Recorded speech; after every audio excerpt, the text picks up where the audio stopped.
कि last episode में हमने देखा था कि डीमन क्लैन के सोल डिवावरिंग बेल आर्टिफैक्ट ने टियानफिंग क्लैन के लीडर को अपने कब्जे में कर लिया और उसके डिसाइपल्स को मास्टर एचिन को मारने के लिए भेज रहा था। इधर मास्टर एचिन को भी समझ आ गया कि अलग अलग सेक्ट के डिसाइपल किसी इवल पावर की पोजीशन में हैं और उन्हें इस कर्स स्पेल से आजाद करने का उनके पास कोई तरीका नहीं था। साथ ही उन्हें समझ आ गया कि इन डिसाइपल के लीडर से मिलने के बाद ही उन्हें अपने सवालों के जवाब मिलेंगे, इसलिए उन्होंने अपनी टीम को 2 ग्रुप्स में बांट दिया। अब आगे तो इस एपिसोड की शुरुआत में हम केजिन और मुरोंग को देख पाते हैं जिन्होंने किंगफिंग सेक्ट में आग लगा दी थी। वेल ये दोनों यहाँ पर इसलिए आई है ताकि मास्टर एचिन पर अटैक करने वाले लीडर के बारे में इन्हें जानकारी मिल पाए। यहाँ पर केजिन को उन सभी डिसाइपल्स के चिल्लाने की आवाजें आने लगी तो मुरोंग से कहते हैं कि इन छोटे मोटे सेक्ट को हैंडल करना बिल्कुल भी मुश्किल नहीं। चलो अब इनसे पूछेंगे कि आखिर हमारे मास्टर एचिन को खत्म करने की प्लानिंग कौन बना रहा। और फिर उसने तुरंत ही हॉल का मेन डोर ओपन कर दिया। वो देखते ही कि वहाँ पर तो ढेर सारे डिसाइपल्स उसकी तरफ देखकर इवल स्माइल कर रहे, साथ ही साथ उन सबके पास वेपन्स भी थे जो देखते साथ ही केजिन ने डर के मारे तुरंत ही वो दरवाजा बंद कर दिया। और अब अगले सीन में हम देख पाते हैं कि वो सभी डिसाइपल्स इन्हें खत्म करने के लिए इनके पीछे पड़ गए। केजिन परेशान होते हुए कह रही थी कि पता नहीं अब हमारा क्या होगा, मुझे नहीं लगता कि हम मास्टर एचिन के पास जिंदा वापस जा पाएंगे। और उतने में एक बंदे ने सामने से आकर केजिन पर अटैक करना शुरू कर दिए। अपने 1-2 मूव में ही उसने केजिन की तलवार को उसके हाथ से झटक दिया था। अब बिना तलवार के तो फाइट भी नहीं कर सकती, इसलिए वो तुरंत ही अपनी आंखें बंद करके उस बंदे को बताने लगी कि मुझ पर हमला मत करो, मेरे मास्टर ऊजी पैलेस के लॉर्ड हैं। अब ऊजी पैलेस का नाम सुनते ही उस बंदे ने तुरंत ही अपने अटैक को रोक दिया। वो कह रहा था कि ऊजी पैलेस के एंसेस्टर को कौन नहीं जानता, वो तो काफी ज्यादा स्ट्रॉन्ग है, हम तो उनकी ढेर सारी तारीफें सुनते आ रहे। साथ ही साथ उसके सामने नील डाउन करते हुए कहने लगा कि हमारा किंगफिंग सेक्ट आपके ऊजी पैलेस को विजिट करने की प्लानिंग बनाई रहा था, ये तो अच्छा हुआ कि आप खुद ही यहाँ चले आए, प्लीज अब हमें भी अपने ऊजी पैलेस के साथ जोड़ दीजिए। ये दोनों लड़कियां तो ये सब देखकर ही हैरान हो गई। जिसके बाद हमें रेन पवेलियन का सीन दिखाया गया, वो लोग भी ऊजी पैलेस के साथ जुड़ना चाहते थे। इतना ही नहीं, बर्निंग स्नो पवेलियन भी ऊजी पैलेस के साथ जुड़ गया। साथ ही साथ ढेर सारे ट्रेजर भी उन्होंने गिफ्ट के तौर पर ऊजी पैलेस को ऑफर कर दिए। हर एक सेक्ट में इन दोनों की काफी अच्छे से मेहमान नवाजी की जा रही थी। तभी मुरोंग केजिन से कहने लगी कि हम यहाँ पर उस बंदे की तलाश में आए थे जो हमारे मास्टर एचिन को खत्म करना चाहता, मगर हमें तो उस बंदे की एक भी इंफॉर्मेशन नहीं मिली। जिस पर केजिन कह रही थी मेरी बहन तुम्हें घबराने की कोई जरूरत नहीं, देखो तो हमारा ऊजी पैलेस कितने अच्छे से अलायंस बना रहा, तुम बिल्कुल टेंशन मत लो, आज ना कल हम उस बंदे के बारे में पता लगा ही लेंगे। क्यों ना तुम एक काम करो, तुम यहीं पर रुक के इंटरोगेशन शुरू करो और तब तक मैं दूसरे सेक्ट को विजिट करके आती हूँ। अभी अगला मिशन मैं अकेले ही पूरा करूंगी, तुम बिल्कुल टेंशन मत लो। यहाँ पर केजिन दिल ही दिल में कहने लगी कि अकेले जाने का एक और फायदा है, मैं वहाँ से अपने लिए भी ढेर सारे ट्रेजर कलेक्ट कर सकती हूँ। वैसे भी मास्टर एचिन का नाम सुनते ही सभी लोग मेरे सामने नील डाउन करेंगे, किसी में इतनी हिम्मत नहीं होगी कि मुझ पर अटैक कर पाए। अब अगले सीन में हम देख पाते हैं कि केजिन एक सेक्ट के सामने पहुँच गई। वो वहाँ के डिसाइपल्स को धमकाते हुए बता रही थी कि मैं ऊजी पैलेस की डिसाइपल हूँ, चलो जल्दी से मेरे सामने नील करके सबमिट कर दो। अब ऊजी पैलेस का नाम सुनते ही वो लोग कंफ्यूज हो गए क्योंकि उन्होंने पहली बार इस सेक्ट का नाम सुना था। और तभी उनका मास्टर उन्हें हुक्म देता है कि जल्दी से इस घटिया सी लड़की को खत्म कर दो। आखिर इसकी इतनी हिम्मत कैसे हुई कि हमारे सामने आकर हुक्म चलाए। अब केजिन देखते ही कि उन लोगों ने फटाफट से उसे चारों ओर से घेर लिया है और केजिन तो जरा भी पावरफुल नहीं थी कि इन सभी डिसाइपल्स का मुकाबला कर पाए, इसलिए उसने वहाँ से भागना शुरू कर दिया। वो यहाँ आई तो थी ट्रेजर के लालच में, मगर अब उसकी जान पर बनाई है। वो भागते हुए कहने लगी कि शायद मेरा यहाँ अकेले आना बिल्कुल भी सही नहीं था, इन लोगों ने तो अभी तक हमारे ऊजी पैलेस का नाम भी नहीं सुना, ये तो इम्पॉसिबल है। अब ये सीन यहीं पर कट होकर हम मास्टर एचिन को देख पाते हैं जो कि अपने साथियों के साथ श्वेंटियन गेट पर पहुंच चुके थे। उनके साथ आया हुआ डिसाइपल उन्हें बताने लगा कि मास्टर ये श्वेंटियन सेक्ट के लोग काफी ज्यादा पावरफुल हैं, मुझे पूरा यकीन है कि आप पर जिन असासिन्स ने अटैक किया था वो इसी फैक्शन से बिलोंग करते होंगे। वहीं पर शियार भी इस जगह को देखकर काफी ज्यादा कंफ्यूज हो गई। वो दिल ही दिल में कहने लगी कि पता नहीं मुझे ऐसा क्यों लग रहा है कि मैं यहाँ पर पहले भी आ चुकी हूँ। और उतने में एक मास्टर ने बड़ी तेजी के साथ आकर मास्टर एचिन पर हमला कर दिया। हालांकि मास्टर एचिन अपने हाथ से उस बंदे की तलवार को रोक लेते हैं। साथ ही साथ वो कह रहे थे कि शायद हम एकदम सही जगह पर आए, इन्हीं लोगों ने मुझे मारने के लिए उन असासिन्स को भेजा होगा। जिसके बाद उस एल्डर से पूछने लगे कि चलो जल्दी बताओ तुम लोग मेरे खून के प्यासे क्यों बने हो, मैं तो तुम्हें ठीक से जानता भी नहीं। मगर तब तक 2 और एल्डर्स वहाँ पर पहुँच गए थे। उन्होंने एक साथ मिलकर मास्टर एचिन पर अटैक कर दिए, मगर एचिन तो बस एक ही झटके में इन तीनों को दूरपुश कर देते हैं।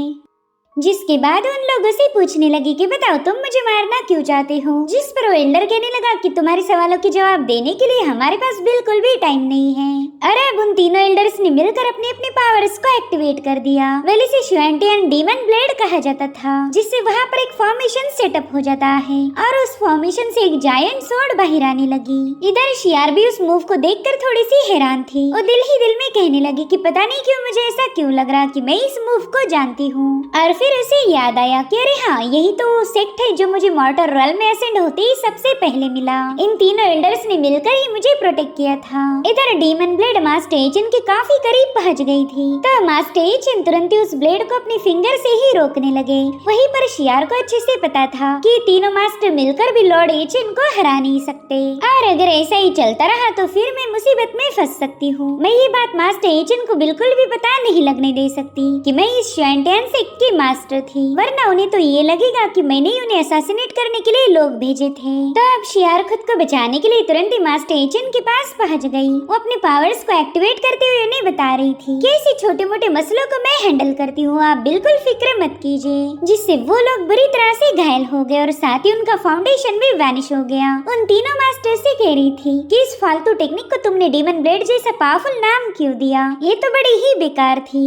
जो सुनते साथ एक मास्टर जैसे तैसे उठ जाता है। उसने गुस्से में आकर अपने हाथ को स्लिट कर दिया, यानी कि ये किसी ब्लड सैक्रिफाइस टेक्निक का यूज करने वाला था। मास्टर एजेंट भी उसकी इस मूव को विटनेस करने के लिए बेताब थे। वो सोचते कि अगर इस बंदे ने किसी अच्छी टेक्निक का यूज किया तो मैं भी उसे मास्टर कर लूंगा। इधर वो मास्टर ब्लड ब्लेड डीमन नाम की टेक्निक को एक्टिवेट करने लगा, मगर शियार तो उसे मौका ही नहीं देती। उसने तुरंत ही वहाँ जाकर उस पर एक जोरदार पंच हिट कर दिया, जिसके बाद उस मास्टर को लातों से धोते हुए कहने लगी कि पता नहीं तुम डीमन क्या लगा के रखे हो, तुम्हारी टेक्निक इतनी बेकार है कि उसमें डीमन जैसा पावरफुल वर्ड यूज भी नहीं होना चाहिए। वहीं दूसरी तरफ मास्टर एचिन और आर्टिफैक्ट तो शियार का ऐसा रौद्र रूप देखकर काफी ज्यादा हैरान थे और दोनों भी कंफ्यूज होकर इस नजारे को देख रहे थे। वहीं पर हम टियानफिंग क्लैन के एक बंदे को भी देख पाते हैं, जो कि चुपके से शियार की सारी हरकतों को विटनेस कर रहा था।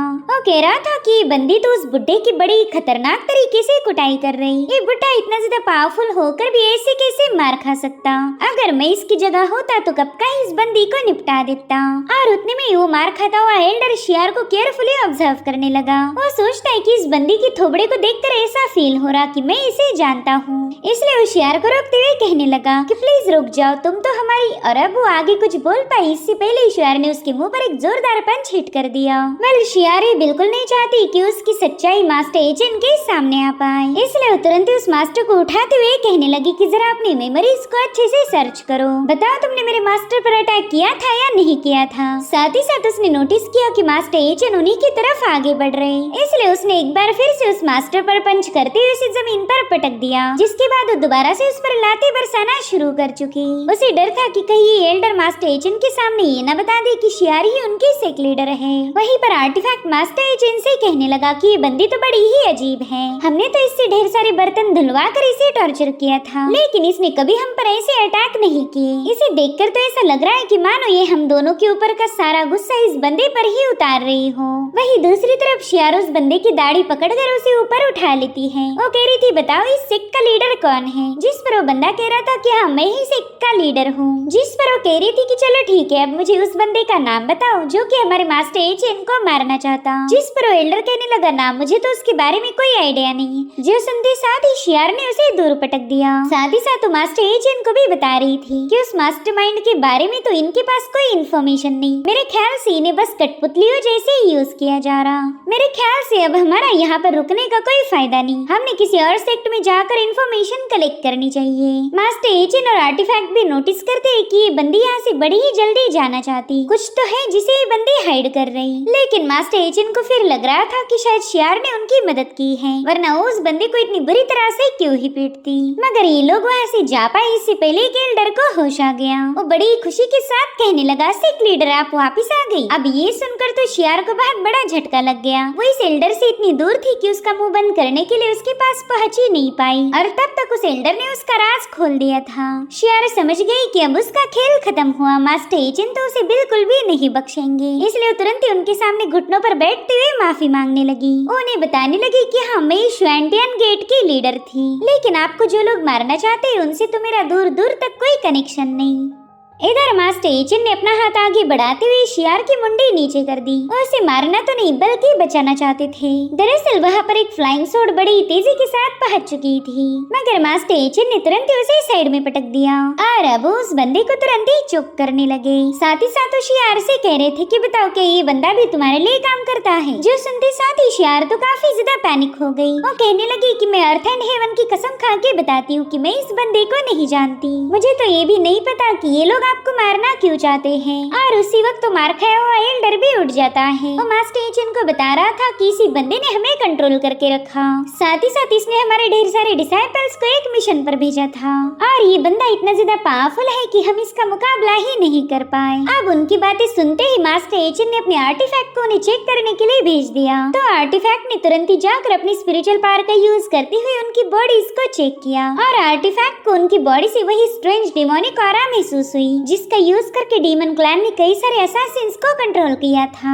तो आर्टिफैक्ट मास्टर एजेंट को तुरंत ही बताने लगा कि इन सभी लोगों को उस कर्स स्पेल से कंट्रोल किया जा रहा। ये लोग बिल्कुल भी झूठ नहीं बोल रहे। जो सुनकर मास्टर एजेंट शियार से कहने लगे कि चलो तुम्हारी भी जान बच गई। अरे अब मास्टर एजेंट तुरंत ही उस बंदे से कहने लगे कि तुम्हें देखकर ऐसा बिल्कुल भी नहीं लग रहा कि तुम किसी डीमन क्लैन के मेंबर हो। खैर, तुम्हें डीमन क्लैन के लोगों ने मुझे मारने के लिए भेजा था, तो जल्दी से मुझे उनका लोकेशन बताओ। और तभी हम देख पाते कि उस बंदे की आंखें चमक उठी। उस स्पेल दोबारा से उसे कंट्रोल कर रहा था ताकि वो बंदा मास्टर एजेंट के सवालों का जवाब ना दे पाए। और अब वो ईवल स्माइल करते हुए कहने लगा कि हमारा डीमन क्लैन तो चारों ओर फैला हुआ है, जब तक तुम नहीं मरते तब तक मुझे सुकून नहीं मिलेगा। और तभी उसकी बॉडी पर अचानक से ही क्रैक्स पड़ने लगे। साथ ही वो मास्टर एजेंट पर हमला कर पाई इससे पहले उसकी बॉडी काफी तेजी के साथ एक्सप्लोड हो गई। ये ब्लास्ट इतना ज्यादा भयानक था कि इससे पूरा की पूरा श्वेंटियन सेक्ट शेक होने लगा। शियार और बाकी के एल्डर्स को तो इस एक्सप्लोजन की वजह से काफी ज्यादा तकलीफ होने लगी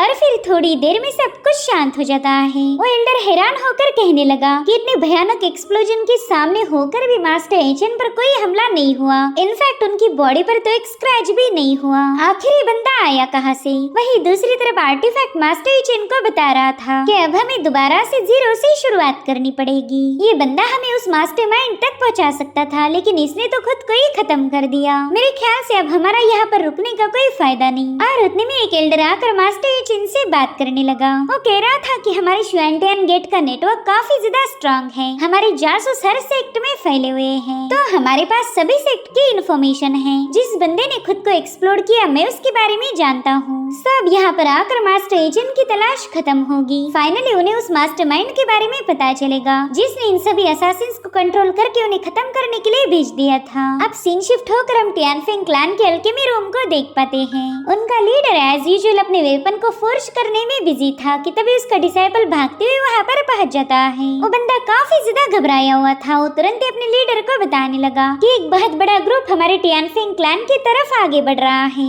उनकी शक्लें देखकर ही पता चल रहा कि वो लोग हमें मारने आ रहे हैं। हालांकि उस लीडर पर इस खबर का कोई असर नहीं हुआ। वो कहता है कि हमारे क्लैन को खत्म करना इतना भी आसान नहीं। चलो बताओ वो बंदा कौन है जो हमारे साथ पंगे लेना चाह रहा। साथ ही साथ उस लीडर ने अपने कल्टीवेटर पर भी हमला किया था। वो उससे पूछ रहा था कि चलो जल्दी बताओ उस बंदे का नाम क्या है। तो कल्टीवेटर घबराते हुए उसे बताने लगा कि दरअसल वो ऊजी पैलेस का मास्टर है। सच बताओ तो उससे कोई पंगे नहीं लेता, वो काफी ज्यादा भयानक है। वहीं पर सोल डिवावरिंग बेल जो कि उस बंदे के अंदर थी वो काफी ज्यादा अमेज होकर कहने लगी कि एजेंट ने तो मुझे बड़ी ही जल्दी ट्रैक कर लिया। मुझे तो लगा था कि मैं एजेंट से बिल्कुल भी मिल नहीं पाऊंगी, मगर वो तो खुद ही चल के मेरे पास आ गया। फिलहाल मैं उसके साथ फाइट करने के लिए बिल्कुल भी तैयार नहीं हूँ। मुझे कुछ भी करके एजेंट को थोड़ा सा उल्लू बनाना होगा, तभी जाकर अगली बार मैं फाइट के लिए रेडी हो सकती हूँ। इतना कहते साथ ही वो तुरंत ही उस कल्टीवेटर के पास पहुँच गई। वो उससे कहने लगी कि अब तुम्हें मेरा एक इम्पोर्टेंट काम करना होगा। और इतना कहते साथ ही उसने उस बंदे के कान में कुछ बता दिया। साथ ही साथ वो बंदा पूरी तरह से उसके कंट्रोल में आ चुका था। वो लीडर उससे कहने लगा कि मैंने तुम्हें जो बताया है तुम्हें वैसा ही करना होगा।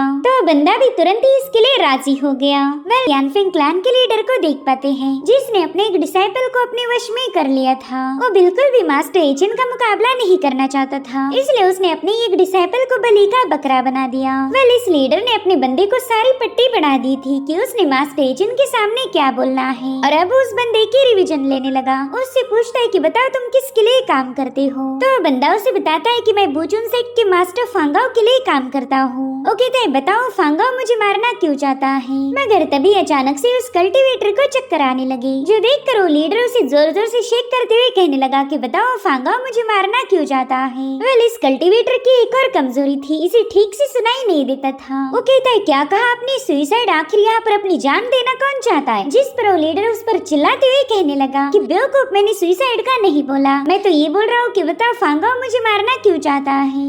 साथ ही साथ वो लीडर अपने पावर्स का यूज करते हुए इस बंदे को कंट्रोल करने की पूरी कोशिश कर रहा था, और उतने में मेन हॉल का डोर ओपन हो जाता है। वेल मास्टर एचिन अपनी टीम के साथ वहाँ पर पहुँच गए थे। उस लीडर से कहते कि शायद तुम अपने बंदे से इंटरोगेशन कर रहे हो, तो क्यों ना मैं भी इसमें तुम्हारी मदद करूं। जिस पर वो लीडर गुस्से में कहने लगा कि तू आखिर है कौन, जल्दी से यहाँ से दफा हो जा, ये हमारे टियानफिंग क्लैन का इंटरनल मैटर है, इसमें कोई भी आउटसाइडर बिल्कुल इन्वॉल्व नहीं हो सकता। साथ ही साथ उस लीडर ने अपनी ब्लेड भी निकाल ली थी ताकि वो मास्टर एचिन को धमका पाए, मगर मास्टर एचिन की डिवाइन पावर्स को देखकर ही वो बंदा डर के मारे घुटनों पर आ गया। वहीं पर केजिन उससे कहने लगी कि हमारे मास्टर के सामने ज्यादा चू चपाट मत करना, वरना वो तुम्हें कीड़ा समझकर मसल देंगे। इधर मास्टर एचिन उस कल्टीवेटर के सामने जाकर रुक गए थे। साथ ही साथ आर्टिफैक्ट अपनी स्पिरिचुअल पावर का यूज करते हुए उस बंदे की माइंड स्पेस को चेक करने लगा। इधर वो बेचारा कल्टीवेटर तो डर के मारे कांपने लगा, उसे लग रहा था कि शायद ये लोग उसे खत्म कर देंगे। और फिर थोड़ी देर में आर्टिफैक्ट मास्टर एचिन को बताने लगा कि बॉस इस बंदे को किसी भी डिमोनिक टेक्निक का यूज करके कंट्रोल नहीं किया गया। वेल इसकी बॉडी से थोड़ी बहुत डिमोनिक ऑरा मुझे फील हो रही, लेकिन ऐसा लगता है कि शायद इसे किसी ने कंट्रोल करने की कोशिश की हो, मगर वो बंदा इसमें फेल हो गया। अब अगर आप इससे सवाल पूछोगी तो चांसेस है कि आपको सही सही जवाब दे पाए। उतने में मास्टर एचिन उससे पूछने लगे कि बताओ फांगाओ कहाँ पर है, मगर इस बंदे को काफी ज्यादा कम सुनाई देता था, इसलिए वो कहता है क्या कहा आपने, पेस्ट्री? नहीं नहीं, यहाँ पर तो पेस्ट्री नहीं मिलेगी। तो केजिन उस पर एक लात जड़ते हुए कहने लगी कि बेवकूफ, हम पेस्ट्री की बात नहीं कर रहे, जल्दी बता तेरा सेक्ट मास्टर फांगाओ कहाँ पर है। जिस पर वो बंदा कह रहा था क्या कहा आपने, तुम्हारे बाल झड़ रहे? ना ना, मेरे पास तो इसका कोई इलाज नहीं। वेल इस बंदे को काफी कम सुनाई देता था और शायद इसी वजह से उस एक लीडर इसे कंट्रोल नहीं कर पाया। मगर ये बात इन लड़कियों को कौन समझाए कि ये बंदा वाकई बहरा है। इन तीनों ने मिलकर तो उसकी जम की धुलाई करना शुरू कर दी थी। तो वो बंदा रोते हुए कहने लगा कि यार तुम तो मुझे बेवजह ही पीट रही हो, सेक्ट मास्टर ने मुझे जो भी सिखाया था वो सब मैंने बोल दिया। जो सुनते साथ वो लीडर उससे कहने लगा क्यों मुझे फालतू का बदनाम मत कर, मैंने तुझे कुछ भी नहीं सिखाया, तूने ही तो कहा था कि तू फांगाओ के कहने पर ही मुझे मारने आया है। मगर उतने में शियार ने उस बंदे की मुंह की पेटी को सील कर दिया। उससे कहती कि एकदम खामोश रहो, ये बंदा हमें कुछ बताने की कोशिश कर रहा है। वहीं पर मास्टर एचिन उस कल्टीवेटर से पूछने लगे कि बताओ तुम्हारे सेक्ट लीडर ने तुम्हें क्या क्या सिखाया था। तो कल्टीवेटर कहता है कि इन्होंने मुझे बताया था कि मुझे बुचुन सेक्ट के असासिन का नाटक करना है, लेकिन मुझे तो समझ ही नहीं आ रहा कि आखिर ये मुझसे ये सब करवाना क्यों चाहते थे। मैं तो बुचुन सेक्ट के लोगों को जानता भी नहीं हूँ। साथ ही साथ हमारे मास्टर किसी पावरफुल बंदे को मारना चाहते थे, तो उन सभी असासिन्स को पॉइजन और वेपन्स प्रोवाइड करने का काम मुझे दिया गया। तो इस तरह से टियानफिंग क्लैन के लीडर की सारी पोल खुल चुकी थी। इनफैक्ट ये तीनों बंदियां उसकी तगड़ी धुलाई कर देती हैं। वहीं पर शियार अपनी बड़ी सी ब्लेड उठाकर उस बंदे के गले पर लगा देती है। उससे पूछती कि बताओ तुम हमारे मास्टर एचिन को खत्म क्यों करना चाहते थे। जिस पर वो लीडर रोते हुए कहने लगा कि पता नहीं तुम लोग क्या बकवास कर रहे हो, मैं तो तुम्हें ठीक से जानता भी नहीं, भला मैं तुम्हारे सेक्ट मास्टर को खत्म करने की जुर्रत कैसे करूंगा। जिस पर केजिन कह रही थी कि तुम ऐसे अपना मुंह नहीं खोलोगे, मेरे ख्याल से तुम्हें अब मुंह खुलवाने पर मजबूर करना होगा। आप केजिन उसे और टॉर्चर कर पाई, इससे पहले मास्टर एचिन कहते प्लीज रुक जाओ, मेरे ख्याल से इस बंदे से हम काफी देर से सवाल पूछ रहे हैं, तो क्यों ना इसे एक छोटा सा ब्रेक दिया जाए। चलो जल्दी से इसके सामने डिलीशियस खाना पेश करो। जो सुनकर मुरांग थोड़ी सी हैरान होकर कहने लगी कि ये बंदा आपको मारना चाहता है और आप हो कि इसे डिलीशियस खाना खिलाना चाहते हैं। हालांकि मास्टर एचिन इस पर कोई जवाब नहीं देते, उल्टा उन्होंने केजिन को हुक्म दिया था कि जल्दी से इसे तुम्हारे हाथ का बना हुआ खाना खिला दो। वेल केजिन तो खाने के नाम पर गोबर बनाती बनाती थी, तो अब उसने अपनी स्पेशलिटी यानी कि गोबर केक उसके सामने पेश किए। वेल ऐसे घटिया खाने को देखकर ही वो बंदा काफी ज्यादा पैनिक हो गया। वो बंदा कह रहा था कि प्लीज मुझे ऐसी घटिया सजा मत दो, अगर तुम्हें मुझे टॉर्चर ही करना है तो 2-4 मुक्के और मार लो, लेकिन ये खाना मैं नहीं खाऊंगा। मगर यहाँ पर इसकी बात भला कौन ही सुनने वाला था। मोरांग और केजिन ने मिलकर उसे जबरदस्ती 2 केक खिला दिए। वहीं पर मास्टर एचिन ने उन्हें हुक्म दिया कि चलो एक बार फिर से इसे खाना खिलाओ। हालांकि अब वो बंदा काफी ज्यादा भड़क गया था, इसलिए तुरंत ही अपने डिमोनिक पावर्स को रिलीज करते हुए इन तीनों को साइड में पुश कर देता है। वहीं पर शियारा सोचती है कि इस बंदे की बॉडी से तो बहुत ही स्ट्रॉन्ग डिमोनिक पावर रिलीज हो रही है। साथ ही साथ मास्टर एचिन कह रहे थे कि चलो फाइनली अब तुम बाहर आ ही गए। जो सुनकर आर्टिफैक्ट कह रहा था मास्टर आपका अंदाजा पूरी तरह से सही निकला, ये बंदा तो वाकई पजेस्ड है।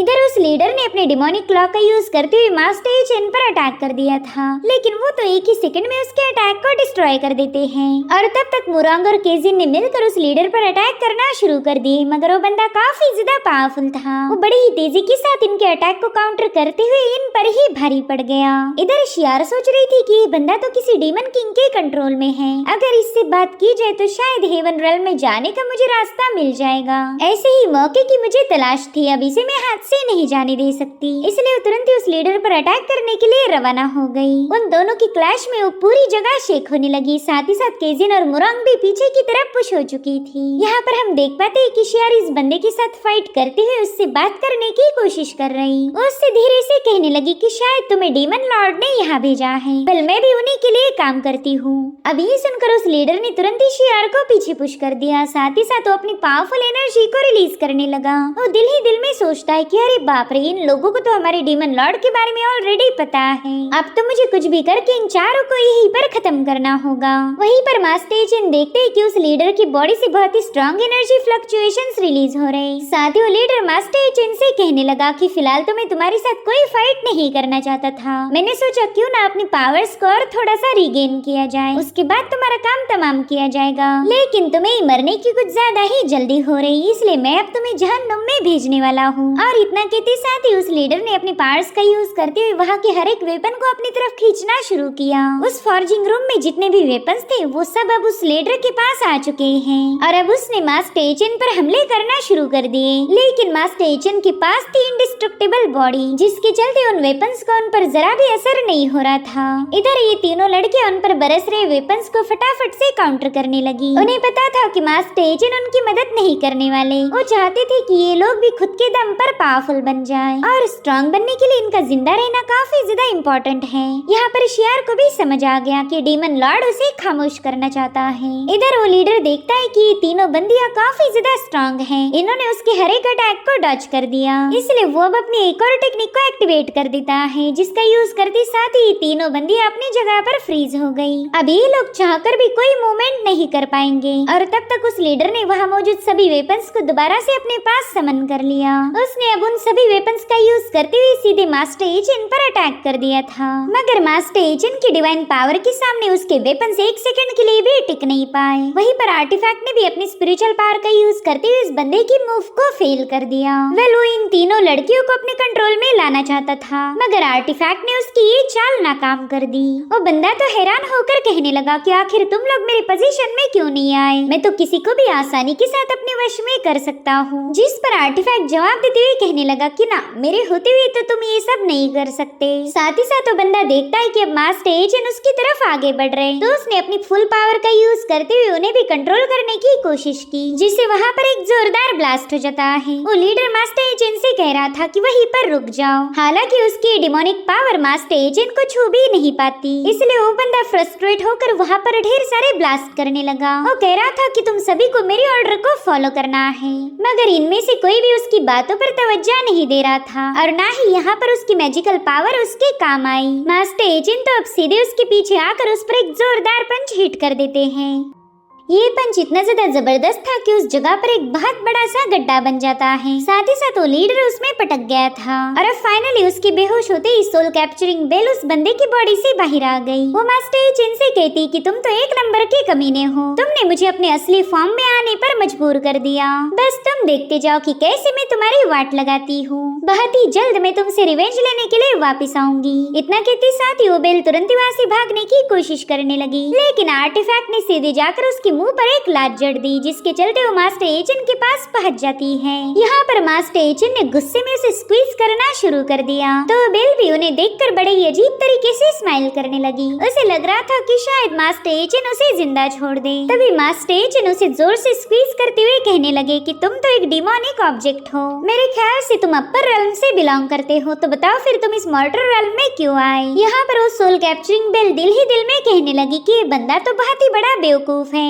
इतनी देर से मैं इस पर अटैक पे अटैक किए जा रही हूँ, लेकिन इसे अभी तक समझ नहीं आया कि डीमन लॉर्ड इसे मारना चाहता है। आखिर ये बंदा इतना इनोसेंट कैसे हो सकता। खैर कोई नहीं, अब मैं भी इसे उल्लू बनाऊंगी। और इतना कहते साथ ही उस बेल ने झूठ मूठ कर रोना शुरू कर दिया। वो मास्टर एचिन से कह रही थी कि प्लीज मुझ पर रहम दिखाएं। साथ ही साथ वो मास्टर एचिन को अपनी झूठी कहानी सुनाने लगी। वो कह रही थी कि हाँ, मैं अपर रेल्म से बिलोंग करती हूँ और एक्सीडेंटली मॉर्टर रेल्म में पहुँच गई। यहाँ आते ही मॉर्टर रेल्म के लोगों ने मुझे काफी ज्यादा परेशान किया। वो मेरी पावर्स का इस्तेमाल अपने खुद के फायदे के लिए करना चाहते थे और इसी वजह से मैंने डिसाइड किया कि मैं इस दुनिया के सबसे पावरफुल लोगों को मार दूंगी। और मेरा यकीन कीजिए कि आप उस लिस्ट में बिल्कुल भी शामिल नहीं थे। उतने में मास्टर एचिन उसे गुस्से में कहने लगे कि मेरे सामने झूठ बोलने की जरूरत मत करना, मैं तुम्हारे मुंह से सच जानना चाहता हूँ। और इतना कहते साथ ही उन्होंने उस सोल कैप्चरिंग बेल को टॉर्चर करना शुरू कर दिया। मास्टर एचिन के स्क्वीज करने की वजह से उसे काफी ज्यादा तकलीफ हो रही थी,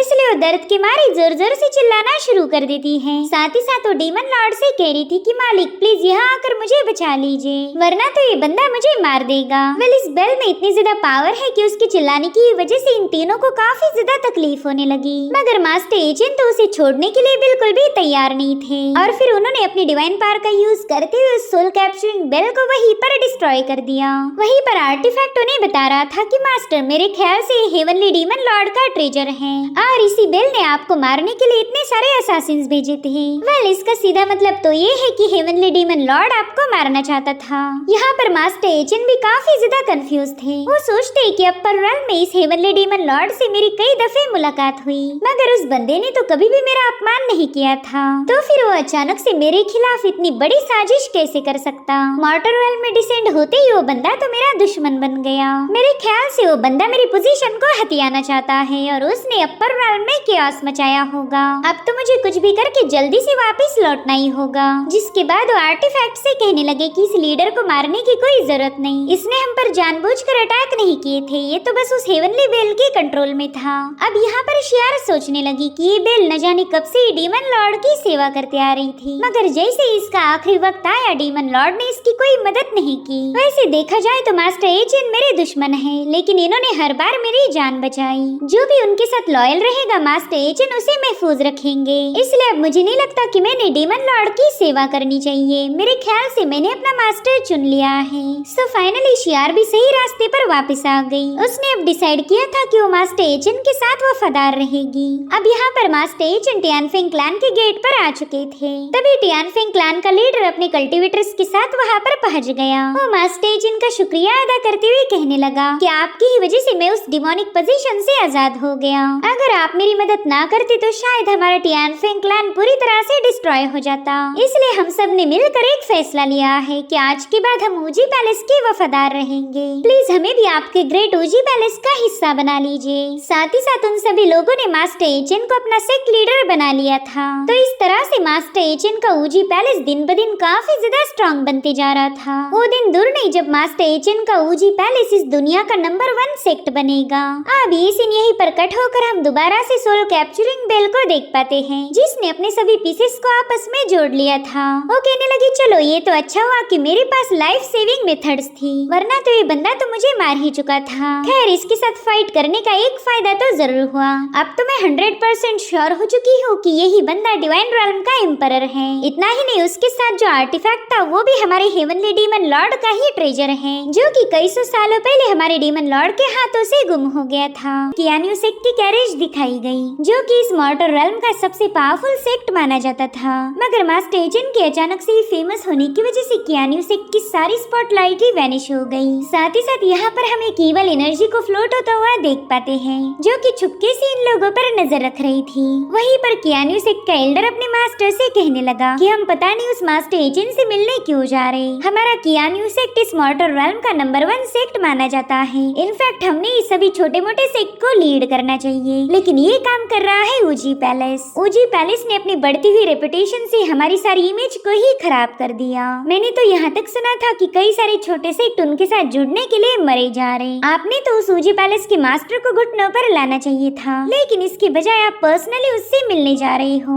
हमारी इस हरकत से ओजी पैलेस का दबदबा तो और भी ज्यादा बढ़ जाएगा, फिर तो हम चाहकर भी उन्हें सप्रेस नहीं कर सकते। अब यहाँ कैरेज के अंदर कियानू सेक्ट का मास्टर उस एल्डर की सारी बातें काफी गौर से सुन रहा था। वो कहने लगा कि हमारे रेल्म में पावरफुल लोग काफी कम पाए जाते हैं। अगर वो बंदा यहाँ आया तो ये हमारे लिए अच्छी बात होगी। मैंने तो सुना था कि ओजी पैलेस का मास्टर जितना ज्यादा पावरफुल उतना ही ज्यादा इनोसेंट है। अगर वो बंदा हमारे लिए काम करने के लिए तैयार हो गया तो फिर उसके अंडर जितने भी सेक्ट है वो ऑटोमेटिकली हमारे अंडर आ जाएंगे। इसमें तो हमें जरा भी मेहनत करने की जरूरत नहीं। मुझे तो बस उस मास्टर एजेंट का दिल जीतना है और फिर वो मेरी कंट्रोल में आ जाएगा। इसलिए अब तुम भी खामखा की बातों पर परेशान होना बंद करो। और उतने में इन लोगों को अचानक से वहाँ पर ईवल विस्परिंग सुनाई देने लगी। साथ ही साथ उस पूरी जगह पर डिमोनिक एनर्जी फैलने लगी थी। अभी देखते साथ ही कियानू सेक्ट का मास्टर काफी ज्यादा भड़क गया। वो पूछ रहा था कि बताओ तुम कौन हो, जल्दी से हमारे सामने आ जाओ। और तब तक वो डिमोनिक एनर्जी उनके काफी ज्यादा करीब आने लगी। इसलिए वो एल्डर तुरंत ही इस पर्सन के साथ फाइट करने के लिए चला जाता है। इन्हें लग रहा था कि यहाँ पर कोई कल्टीवेटर होगा, मगर वहाँ पर इन्हें कोई पर्सन नजर नहीं आता। इनफैक्ट कियानू सेक्ट के सभी डिसाइपल्स 1 बाय 1 मारे जाने लगे। अभी देखते साथ ही कियानू सेक्ट के मास्टर ने बड़ी तेजी के साथ अपनी स्पिरिचुअल पावर को रिलीज कर दिया। वेल ये बंदा कल्टीवेशन की हायर लेवल को पजेस करता था। साथ ही उसकी flowing feather sky splitting technique काफी ज्यादा कमाल की थी, जिसके चलते हजारों स्लैशेस रिलीज होते हुए वहाँ पर एक जोरदार ब्लास्ट हो गया। अब थोड़ी देर के लिए तो वहाँ पर सब कुछ शांत हो गया था। तभी सेक्ट मास्टर ने देखा कि उसका जूनियर बुरी तरह से घायल है। इतना ही नहीं, उस बंदे के हाथ में सोल कैप्चरिंग बेल थी, जिसे कि वो तुरंत ही अपने सेक्ट मास्टर की तरफ फेंक देता है ताकि वो जल्दी से इस बेल को डिस्ट्रॉय कर पाए। अब यहाँ पर वो सेक्ट मास्टर इस बेल को लेकर काफी ज्यादा क्यूरियस हो गया। वो कह रहा था कि ये तो एक एंशिएंट डिमोनिक आर्टिफैक्ट है, और उतने में उस बेल ने अपनी पावर्स को रिलीज करना शुरू कर दिया। सेक्ट मास्टर तो उस बेल की पावर को देखकर ही काफी ज्यादा पैनिक हो जाता है, लेकिन वो उस पर अटैक कर पाए इससे पहले ही सोल कैप्चरिंग बेल ने उस बंदे को अपने कंट्रोल में ले लिया। थोड़ी ही देर में उस बेल की डिमोनिक पावर उस बंदे के अंदर समा चुकी थी, जिसके चलते वो भी उसका गुलाम बन गया। यहाँ पर वो बेल गुस्सा करते हुए कहने लगी कि उस मास्टर एजेंट ने बेवजह ही मेरे फाउंडेशन को डैमेज कर दिया। उस कुत्ते की वजह से तो मैं काफी ज्यादा कमजोर हो चुकी। मेरी पावर इतनी ज्यादा डिक्रीज हो गई कि मैं इस बुढ़ाऊ को भी आसानी से अपने कंट्रोल में नहीं ले पाई। मुझे अब कुछ भी करके जल्दी से खुद को रिकवर करना होगा ताकि मैं उस एजेंट का काम तमाम कर पाऊँ। और उतने में उसे एक बंदे की आवाज आने लगी। ये सोल कैप्चरिंग बेल के अटैक में जिंदा बच गया था। तो मास्टर उससे कहने लगा कि अब तुम जिंदा बच ही गए हो तो क्यों ना एक काम करो, जाओ ओजी पैलेस में जाकर उस मास्टर एजेंट को खत्म कर दो।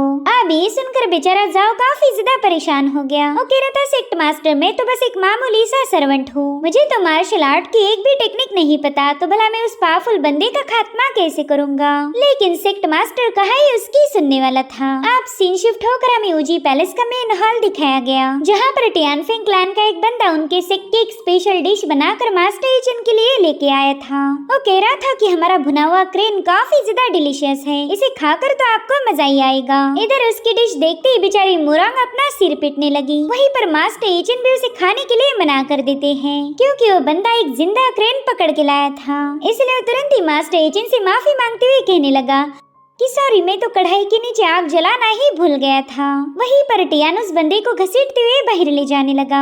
वो कह रहा था कि तू हमारी ओजी पैलेस का डिसाइपल नहीं बन सकता, जल्दी से यहाँ से दफा हो जा। अब मास्टर एजेंट के सामने एक और बंदा अपनी डिश लेकर खड़ा हो गया। वो एल्डर कह रहा था कि ये हमारे सेक्ट की सबसे स्पेशल डिश है, प्लीज इसे ट्राई आउट कीजिए। हालांकि मास्टर एजेंट को ये डिश भी कुछ खास पसंद नहीं आई। वो कह रहे थे कि मुझे तो बस इमॉर्टल डिशेस ही अच्छी लगती है, ये भिखारियों का खाना मैं नहीं खा सकता, क्योंकि इसके अंदर स्पिरिचुअल पावर तो बिल्कुल ना के बराबर है। वहीं पर मुरोंग उनसे कह रही थी कि आप बिल्कुल फिक्र ना करें, मैं जानती हूँ आपका मूड खराब है, तो क्यों ना थोड़ी देर में मैं आपके लिए खीर पेश करूँ। खीर खाते ही आपका मूड एकदम फ्रेश हो जाएगा। इधर हॉल के बाहर कई सारे लोग जमा हो गए थे और उन्हीं में हम कियानू सेक के सर्वेंट जाओ को देख पाते हैं, जो कि मास्टर एजेंट को खत्म करने के लिए यहाँ आया था। अब इस बंदे के पास तो कोई मार्शल आर्ट नहीं थी, इसलिए उसे कुछ दूसरे पैंतरे अपनाने होंगे। इसलिए वो तुरंत ही वहाँ मौजूद बंदे से पूछने लगा कि भाई यहाँ पर सभी लोग खाना लेकर क्यों आए हैं। जिस पर वो बंदा बताने लगा कि हम सभी लोग मास्टर एजेंट की ऊजी पैलेस को ज्वाइन करना चाहते हैं। पहला तो मुझे लगा था कि इस बंदे को ट्रेजर या फिर पैसे देकर इसे मनाया जा सकता, फिर तो मैं आसानी के साथ ऊजी पैलेस का डिसाइपल बन सकता हूँ।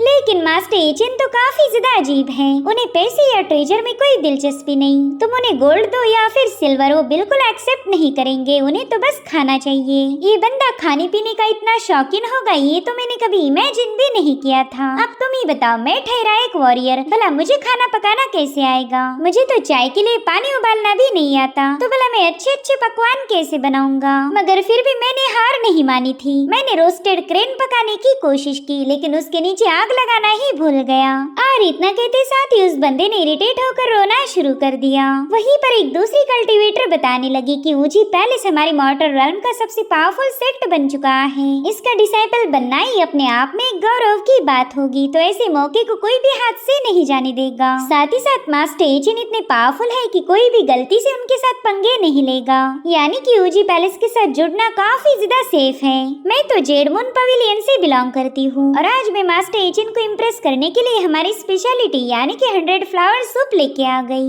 हमारा सूप इतना ज्यादा डिलीशियस है कि मास्टर एजेंट को जरूर से पसंद आएगा। अब ये सारी बातें सुनने के बाद जाओ के दिमाग में गजब की आइडिया आ गई। वो सोच रहा था कि भले ही मेरे पास पावर नहीं, लेकिन मास्टर एजेंट को खाना पसंद है और यही खाना उनका आखिरी खाना बनेगा, इसलिए वो भी अपनी एक डिश लेकर मास्टर एजेंट के सामने पहुंच गया। वो उन्हें बता रहा था कि ये हमारे 1000 फेदर सेक की एक लेजेंडरी डेलिकेसी है, प्लीज आप इसका एक ही बाइट टेस्ट कीजिए और आपको ये पसंद आएगी। तो मुरोंग तुरंत ही उस डिश को मास्टर एजेंट की तरफ ले जाने लगी।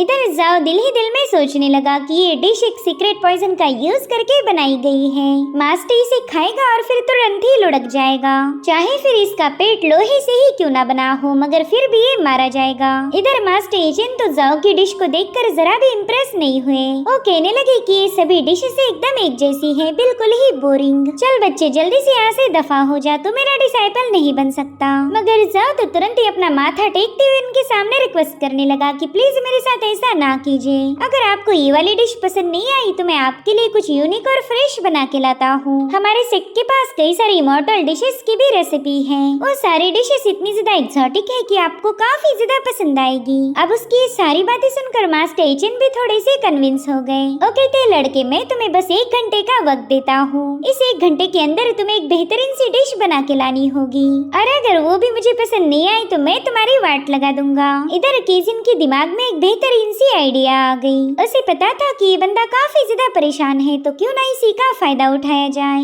इधर जाओ हॉल के बाहर आकर सोचने लगा कि पता नहीं ये यूनिक और फ्रेश होता क्या है। कुछ दिनों पहले हमारे सेक्टे की मॉर्टल शेफ ने एक डिश बनाई थी, उसे कहा जाता है ऑरेंज फ्राइड मीट, तो क्यों ना मैं वही बनाऊं। भले ही वो डिश दिखने में काफी ज्यादा अच्छी थी, मगर उसे तो कुत्तों ने भी नहीं खाया था। भला मास्टर एजेंट उसे मुंह कैसे लगाएगा। और उतने में उसे केजिन की आवाज आई। वो उससे कह रही थी कि शायद तुमने अपनी औकात से बाहर जाकर प्रॉमिस किया। वैसे एक बात बताओ, हमारे मास्टर एजेंट को काफी अजीब सा खाना पसंद आता। अगर तुम चाहो तो मैं इस काम में तुम्हारी हेल्प कर सकती हूँ, लेकिन इसके लिए तुम्हें एक कीमत चुकानी होगी। जो सुनते साथ ही जाओ ने तुरंत ही अपना बटुआ ओपन कर लिया। उससे पूछता है कि बताओ तुम्हें कितने चाहिए, मगर केजिन ने तो उसका पूरा बटुआ ही छीन लिया। वो कह रही थी कि हाँ इतना तो काफी हो जाएगा। बेचारा जाओ भी समझ गया कि बंदी तो चूना लगाने में माहिर है, और रोते हुए कहने लगा कि ये तो मेरी सालों की सेविंग्स थी, जो कि तुमने एक ही झटके में मुझसे छीन ली। यहाँ पर केजिन का प्लान था जेड ड्रैगन पॉट का यूज करके कोई भी डिश बनाना।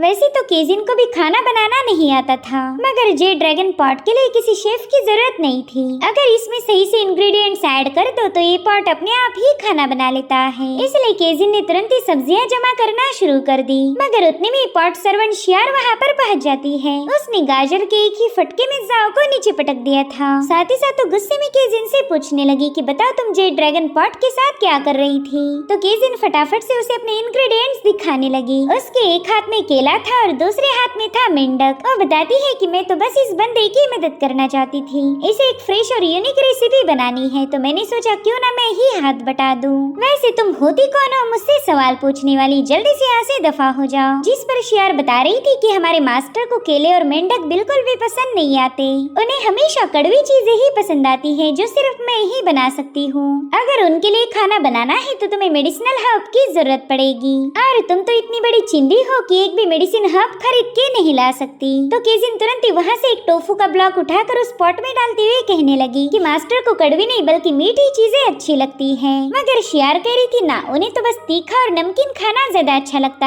है। और फिर देखते ही देखते इन दोनों में झगड़े होना शुरू हो गए। केजिन अपनी ब्लेड को टेबल में स्टैब करते हुए कहने लगी कि ये तो मेरी बिजनेस डील है जिसमें तुम बिल्कुल भी अपनी टांग नहीं अड़ा सकती। जो सुनते साथ ही शियार ने भी अपना किचन नाइफ समन कर लिया। वो कह रही थी कि ये मसला जे ड्रैगन पॉट और हमारे मास्टर एचएन से रिलेटेड है, इसलिए मुझे भी बीच में आना ही पड़ेगा। अरे अब ये दोनों भी गुस्से में आकर सब्जियों को काटना शुरू कर चुकी। एक कह रही थी कि यहाँ पर मीठी डिश बनेगी तो दूसरी कह रही थी ना, यहाँ पर तो बनेगी नमकीन डिश। वहीं पर जाओ इन दोनों के आर्गुमेंट सुनकर कहने लगा कि मास्टर एचएन तो बड़ा ही अजीब है। खैर उसे चाहे कुछ भी पसंद क्यों ना आए, मुझे तो बस अपना काम करना है। इधर इन दोनों ने उस जे ड्रैगन पॉट में कई सारी सब्जियां ऐड कर दी। जो देख जाओ ईवल स्माइल करते हुए कहने लगा कि अब तो मैं बस इस डिश को अपने पॉइजन से थोड़ा सा सीजन करूंगा ताकि इसका जायका बढ़ जाए। मगर जैसे वो पॉइजन ऐड करने गया उस पर पत्ता गोभी से अटैक होने लगे। साथ ही ये दोनों लड़कियां अब सब्जियों की बजाय एक दूसरे पर ही अटैक करने लगी। यहाँ पर जाओ दोबारा से उस पॉट में पॉइजन मिलाने की कोशिश कर रहा था, लेकिन जे ड्रैगन पॉट ने तुरंत ही अपनी लीड को बंद कर लिया।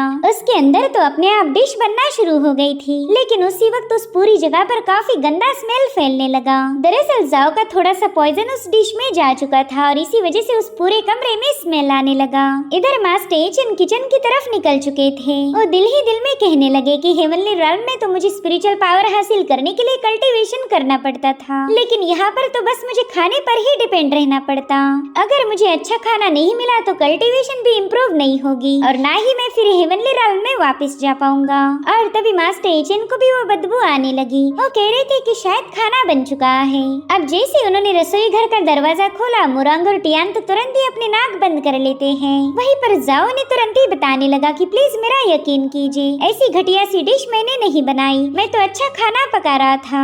लेकिन उन दोनों लड़कियों ने आपस में झगड़े करके मेरी पूरी डिश की वाट लगा दी। अब मास्टर एचएन देखते कि किचन में तो इस बंदे के अलावा और कोई नहीं, क्योंकि ये दोनों लड़कियां छुप गई थी। वहीं पर जाओ ने बता रहा था कि मैं अभी जाकर इस डिश को फेंक के आता हूँ, इससे काफी गंदी बदबू आ रही। लेकिन मास्टर एचएन उससे कहने लगे कि रुक जाओ, मैं इस डिश को देखना चाहता हूँ। और फिर मास्टर एचएन ने तुरंत ही पॉट का ढक्कन हटा दिया। अब तो वहाँ पर और भी ज्यादा बदबू आने लगी, लेकिन मास्टर एचएन को इससे कोई फर्क नहीं पड़ता, क्योंकि उस पॉट में लगभग 100 से भी ज्यादा इंग्रेडिएंट मिलाए गए थे, जिसके चलते इस डिश की स्पिरिचुअल पावर हद से ज्यादा इंक्रीज हो गई। मुरांग उन्हें बता रही थी कि प्लीज आप इस डिश को कंज्यूम ना करें, अगर आपने इसे कंज्यूम किया तो आपकी बॉडी एक्सप्लोड होने की रिस्क है। अब यहाँ पर केजिन मास्टर एचएन को बताने वाली थी कि इस डिश को मत खाएं, लेकिन शियार ने तुरंत ही उसका मुंह बंद कर दिया, क्योंकि वो अच्छे से जानती थी कि मास्टर एचएन को कोई भी चीज एक्सप्लोड नहीं कर सकती। इधर मुरांग के मना करने के बावजूद भी मास्टर एचएन ने तुरंत ही टोफू का एक बाइट खा लिया, जो देख मुरांग को काफी ज्यादा टेंशन आने लगा। वहीं पर मास्टर एचएन की बॉडी से बहुत ही स्ट्रॉन्ग स्पिरिचुअल पावर रिलीज होने लगती है। वो खुश होते हुए कहने लगे कि इसी चीज की तो मुझे तलाश थी। और फिर वहाँ पर स्पिरिचुअल एनर्जी का एक जोरदार एक्सप्लोजन हो गया। इस धमाके से तो पूरा इलाका शेक हो रहा था। वहीं पर जाओ ने देखा कि मास्टर एचएन तो अभी भी सही सलामत है, इतना बड़ा एक्सप्लोजन भी उनका कुछ भी बिगाड़ नहीं पाया। अब यहाँ पर मास्टर एचएन को लग रहा था कि ये डिश जाओ ने बनाई है, इसलिए उस जाओ को शाबाशी देते हुए कहने लगे कि तुम्हारी डिश मुझे काफी ज्यादा पसंद आई, इसलिए अब तुम हमारे ऊजी पैलेस के ऑफिशियल डिसाइपल बन चुके हो। वहीं पर ब्रदर टियान भी इस बंदे को बधाई देते हुए कहने लगे कि हमारे ऊजी पैलेस को कई सारे लोग ज्वाइन करना चाहते थे, लेकिन उन सब में बस तुम्हारा ही सिलेक्शन हुआ। तो जाओ रोते हुए कहने लगा कि लेकिन मैंने तो ये नहीं बोला था कि मुझे वूजी पैलेस का डिसाइपल बनना है। वहीं पर केजिन अपना सिर पकड़ते हुए कह रही थी कि मास्टर एजेंट की टेस्ट तो बड़ी ही अजीब है। वहीं पर शियार कह रही थी कि ये मेरी अचीवमेंट थी, मैंने बहुत ही अच्छी डिश बनाई। लेकिन बड़े अफसोस की बात है कि हम दोनों का सारा क्रेडिट वो बंदा ले गया। जिसके बाद इन दोनों ने रोना शुरू कर दिया। अब ये सीन यहीं पर कट होकर हमें कियानू सेक्ट का मेन हॉल दिखाया गया, जहाँ पर सेक्ट मास्टर को जाओ का पैगाम मिला था कि वो वूजी पैलेस के मास्टर एजेंट को मारने में फेल हो गया। इसलिए तुरंत ही अनाउंसमेंट करता है कि हमारे यहाँ पर जल्दी मार्शल आर्ट की असेंबली ऑर्गेनाइज की जाएगी, सभी सेक्ट को ये पैगाम भेजो कि उन्हें इस असेंबली में आना ही पड़ेगा। इसलिए वो डिसाइपल तुरंत ही अपने मिशन पर रवाना हो गए। वेल ये मास्टर उस ईवल बेल के पूरी तरह से कंट्रोल में था। यहाँ पर वो बेल मास्टर एजेंट से कह रही थी कि भले ही मैं तुझे खत्म नहीं कर सकती, लेकिन तुझे पूरी तरह से एग्जॉस्ट करना मेरे हाथ में है। बस तो देखते जा, तेरी मुश्किलें खत्म होने का नाम नहीं लेगी। और इसी के साथ एपिसोड यहीं पर एंड हो जाता है।